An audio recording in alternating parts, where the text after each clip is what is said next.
Olá, você, professor, sabe quais são os pré-requisitos para ser considerado um profissional comprometido com a sociedade, de acordo com Paulo Freire? Vai lá, Ana, lê isso pra gente. Atenção, hein? Vamos lá. É preciso que seja capaz de, estando no mundo, saber-se nele. Saber que, se a forma pela qual está no mundo condiciona a sua consciência desse estar, é capaz, sem dúvida, de ter consciência dessa consciência condicionada. Quer dizer, é capaz de intencionar a sua consciência para a própria forma de estar sendo, que condiciona a sua consciência de estar. Tá bom para você? Isso aí é letra de música do Caetano Veloso. Pode falar para mim, não é não? Caetano e Gil. Isso é Paulo Freire dizendo como um profissional precisa ser responsável, socialmente responsável. Isso é ele tentando ser profundo, né? É ele tentando aparentar uma profundidade no seu texto. Ele não está dizendo nada com absolutamente nada, né? Mas ele quer dar essa impressão de profundidade. E o mais interessante é que quando eu passei por isso a primeira vez, eu li e eu falei, acho que eu não entendi nada, devo ser muito burro. Voltei, li de novo, aí eu falei, não, peraí, não tá escrito nada aqui, não fui eu que não entendi. Não tá escrito nada. E eu fico imaginando que tem um monte de gente que para nessa primeira fase, né? E fala, eu sou muito burro, deixa pra lá. Não, engraçado. O pior não é esse, Bruno. O pior é o que passa por esse, lê, não entende nada e fala assim, quanta coisa profunda, e sai recitando isso daí. Mas eu acho que muita gente fica com a sensação... Quando eu postei isso aí, várias pessoas me disseram, poxa, eu achava que eu é que era burro. Tá. Meu Deus. É impressionante, não? Realmente não está escrito nada, né? Não está escrito nada. Eu queria fazer uma pergunta, Ana, bem direta, assim, para ver seu posicionamento com relação a isso. Falou-se que, obviamente, que não é culpa do Paulo Freire em si, o construtivismo, o jeito que se educa as crianças, diferente da minha época. Na minha época, você tinha tempo, você tinha boletim, você reprovava de ano. E aí e ontem, foi uma discussão ontem à noite, estava conversando com a minha esposa, e conversa vai, conversa vem, entramos no assunto, vai tratar de educação, e o mundo como é hoje, tem que ter competição na escola.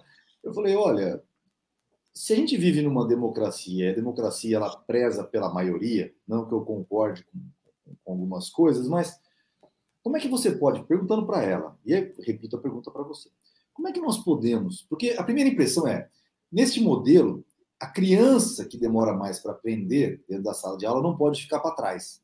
Então você põe o ritmo daquela criança que aprende mais devagar de todas como a ordem natural das coisas. Então, aquilo que provavelmente poderia... Estou fazendo uma licitação, nem sei se estou falando o correto, mas aquilo que levaria 1 ano para ser ensinado, vai levar 2 anos para ser ensinado, sendo que a maioria poderia ter aprendido em 1 ano. E aí foi o que eu falei, Fer... Aí ela falou assim, mas cada criança tem seu tempo. Eu falei, Fer, tudo bem, só que aquele que aprende em 1 ano, passa de ano. O que aprende em 2, repete, faz de novo.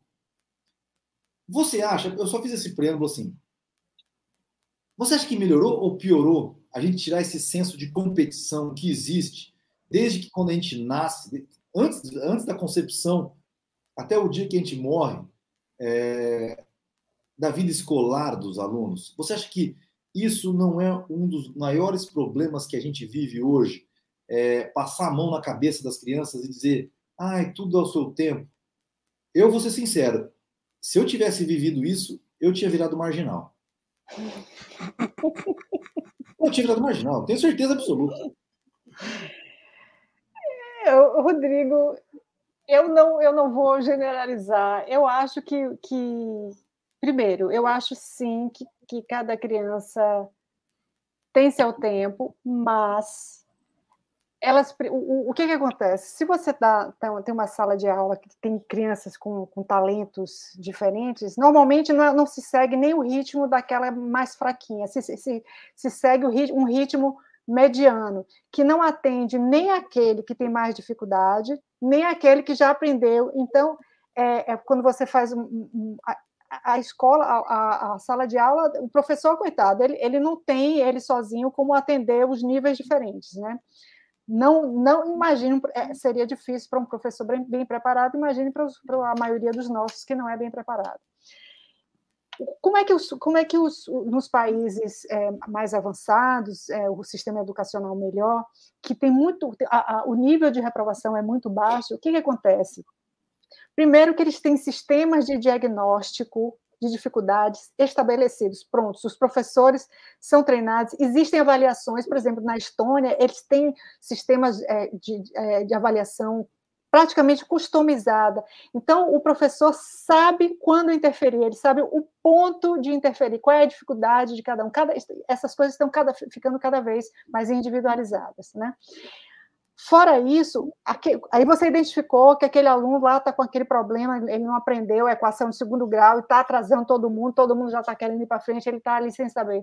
Então, como você já identificou o problema, aquele aluno é atendido, por exemplo, no turno oposto, ele tem um reforço de modo para garantir que ele não seja reprovado. A reprovação custa muito caro no Brasil, a gente gasta muito dinheiro, ainda que não, as pessoas achem que ninguém mais está sendo reprovado e isso se gasta muito dinheiro. Seria muito mais barato ocupar pessoas, professores, que acompanhassem, que dessem um reforço ali, às vezes no próprio turno mesmo, alguém que organizasse. Isso é uma questão de gestão do diretor, junto com o coordenador ali, fazer de um jeito que atenda aquelas dificuldades, não vai sanar tudo, mas vai diminuir alguma coisa. Que a maioria dos alunos brasileiros já vem com dificuldades desde muito tempo, então quando chega ali, por exemplo, no 9º ano, o menino já tem um monte de dificuldades que ele arrastou até ali, não vai ser um professor ali do lado dele que vai resolver, enfim, o buraco é mais embaixo. Mas em relação, porque você misturou isso com competição, né? No sentido de, por exemplo, faz uma competição, aí o menino chegou em último lugar, mas todo mundo ganha medalha. Eu acho isso errado, eu acho que quem se destaca deve ser reconhecido como destaque, eu acho que não precisa humilhar, óbvio, o que chegou por último, mas as pessoas precisam ser reconhecidas quando elas fazem um esforço a mais, quando elas têm um desempenho melhor. E, nesse sentido, eu acho que a competição é importante, sim. E quando eu coloco competição, Ana, eu coloco do jeito assim, pelo menos, como é que funcionava na minha época?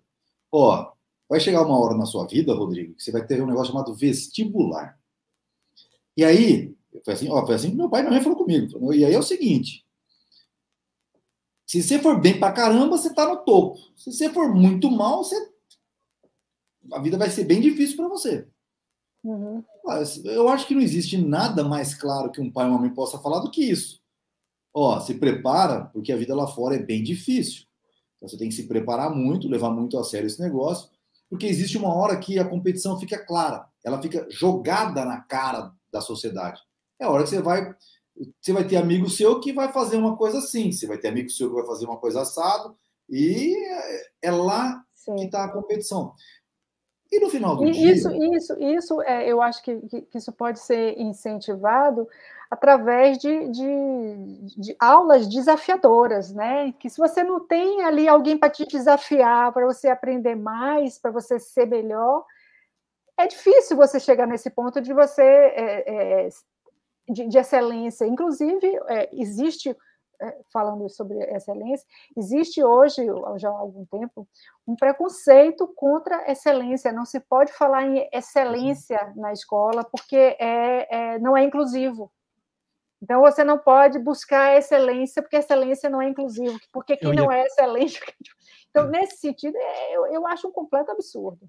Eu ia comentar justamente isso, porque a gente está aí numa divergência filosófica com esse pessoal, né? Porque a gente entende que o indivíduo tem que ser a melhor versão dele mesmo. Sim. E, eventualmente, aquele indivíduo não é tão bom em português quanto ele é em matemática, ou vice-versa. Enquanto eles querem que todos sejam uma massa homogênea, um monte de ovelhinha para eles poderem... O grupo, né? O coletivo, né? E aí eu acho que é uma divergência filosófica que eu não vejo como consertar. Eu acho que só separando mesmo. Quem acredita numa coisa vai para um lado, quem acredita na outra vai para o outro. Isso não é só escola, né? Muitos pais também acreditam nisso, né? Que tem que ser todo mundo junto, que todo mundo o que importa é o grupo.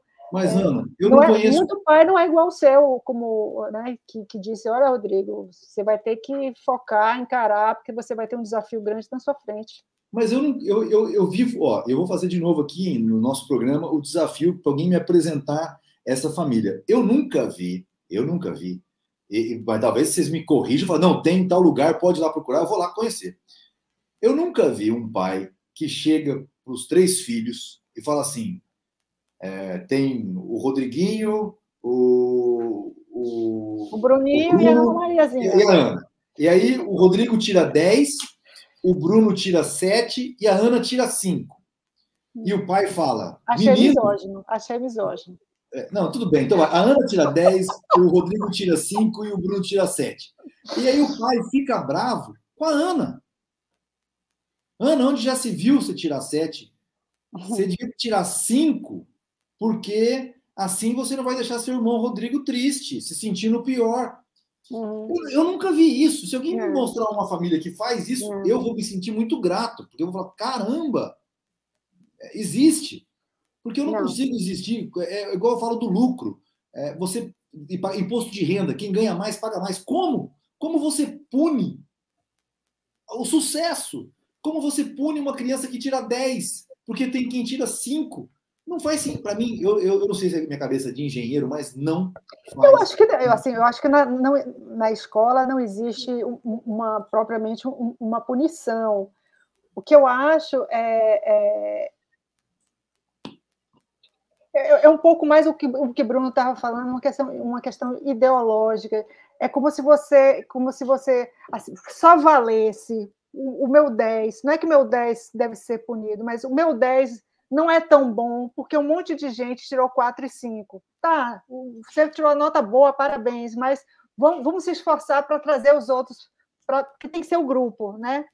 Eu não tenho nada contra assim, a gente se ajudar, mas acho que há uma questão aí ideológica mesmo de não supervalorizar a excelência, de achar que o grupo é mais importante do que os indivíduos, e isso eu não acho legal.